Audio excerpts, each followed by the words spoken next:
नमस्कार, इन खबर देख रहे हैं आप और मैं हूं आपके साथ आशीष राजेंद्र कुमार। तो महाराष्ट्र के महासंग्राम को लेकर सुप्रीम कोर्ट ने 27 नवंबर की तारीख तय की है और कहा है कि शाम 5 बजे तक फ्लोर टेस्ट यानी बहुमत परीक्षण कराया जाएगा। सबसे पहले प्रोटेम स्पीकर का चयन होगा, उसके बाद जो विधायक दल हैं उन सभी विधायकों को शपथ ग्रहण कराया जाएगा, फिर जाके फ्लोर टेस्ट कराएंगे प्रोटेम स्पीकर। कई नाम आए हैं, 6 नाम निकल के आए हैं। उन 6 नामों में से 2-4 नाम बड़े भी हैं जिनको लेकर चर्चा चल रही है कि ये प्रोटेम स्पीकर महाराष्ट्र के बन सकते हैं विधानसभा के हिसाब से देखा जाए तो।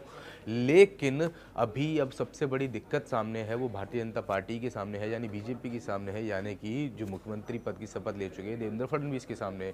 क्योंकि सुप्रीम कोर्ट का ये फैसला एनसीपी, कांग्रेस और साथ ही साथ शिवसेना के लिए राहत की सांस है, लेकिन बीजेपी के लिए थोड़ा सिरदर्द है। क्योंकि बीजेपी चाह रहा था कि थोड़े ज़्यादा दिनों का समय मिले उनको बहुमत परीक्षण के लिए यानी फ्लोर टेस्ट के लिए, लेकिन ऐसा नहीं होता दिख रहा है। तो प्लान ए और प्लान बी क्या होगा भारतीय जनता पार्टी का, उसके बारे में मैं बातचीत करने आया हूँ। दरअसल ऐसा अनुमान लगाया जा रहा है कि हालांकि ये तो सुप्रीम कोर्ट ने फ्लोर टेस्ट का कह लीजिए ऐलान कर दिया है कि कल होगा शाम 5 बजे तक, लेकिन पार्टी के कुछ रणनीतिकार ये भी कह रहे हैं कि अभी भी प्लान ए और बी जो बीजेपी की सोच रही है उसके हिसाब से भी चल सकती है।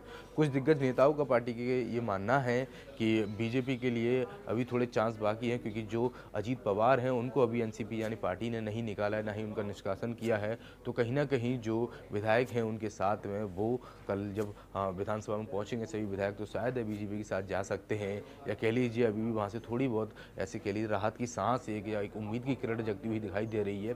दूसरा क्या हो सकता है, दूसरा ये भी हो सकता है कि कांग्रेस और शिवसेना के लिए, लेकिन उच्चतम फैसले के बाद जैसा कि यह है फ्लोर टेस्ट होगा, उसके बाद से ये उम्मीद बहुत कम रह जाएगी कि कांग्रेस और शिवसेना बीजेपी के साथ जाएंगे या फिर बीजेपी के लिए कुछ राहत की सांस देने की कोशिश करेंगे।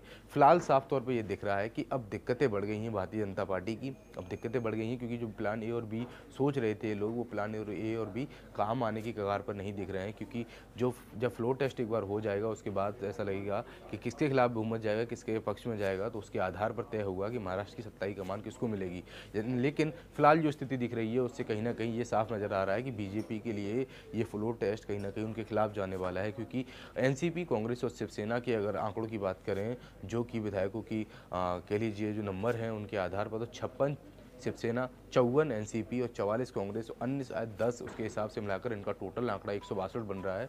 और होटल में कैद जो विधायकों की कल परेड हुई थी इन तीनों ही पार्टियों की, उसके आधार पर लगता है कि बीजेपी का जो सपना है दोबारा से महाराष्ट्र की सरकार को, देवेंद्र फडणवीस का, कि महाराष्ट्र की सरकार की कमान को अपने हाथों में लेकर चलाने का, वो कहीं ना कहीं कल टूट सकता है। क्योंकि ऐसे दावे भी किए जा रहे हैं कि कई सारे विधायकों को बैक कर लिया जाएगा, या कई सारे विधायकों को जो कह लीजिए उनका जो किस्मत है वो दाव पे लगी रहेगी। लेकिन जब फ्लोर टेस्ट लाइव होगा तो ये प्लान और ए और बी बीजेपी के लिए कहीं ना कहीं गड़बड़ा सकते हैं और कहीं ना कहीं दिक्कतें पैदा कर सकते हैं।